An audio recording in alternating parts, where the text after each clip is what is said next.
চালু হচ্ছে খুলনার নতুন কারাগার। সকাল ৯টায় পুরাতন জেলা কারাগার থেকে ১০০ বন্দীকে নেওয়া হবে নতুন এই কারাগারে। এ বিষয়ে সবশেষ তথ্য জানাতে আমার সঙ্গে যুক্ত হয়েছেন বেল্লাল হোসেন সজল। সজল, কি খবর থাকছে?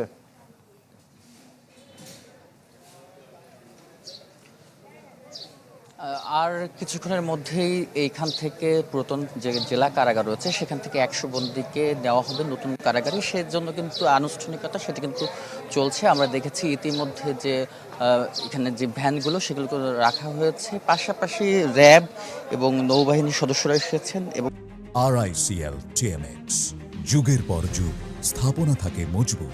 পুলিশের কর্মকর্তারাও রয়েছেন, একেবারে প্রস্তুত রয়েছে এখানে যে যাত্রা হস্তান্তরের যে আনুষ্ঠানিকতা সেটি।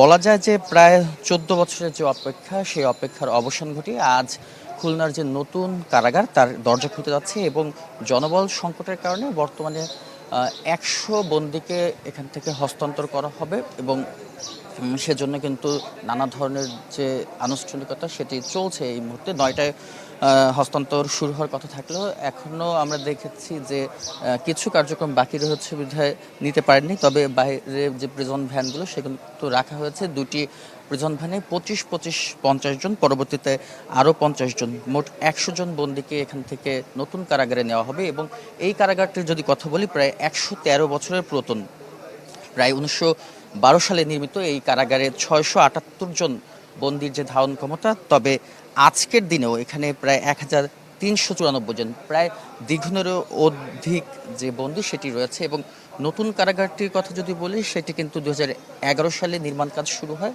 প্রায় ১৪ বছর এই অপেক্ষার পরে বহুবার মেয়াদ এবং প্রকল্পের যে অর্থ ব্যয় সেটি বাড়িয়ে সবশেষ ২৮৮ কোটি টাকায় দাঁড়ায়।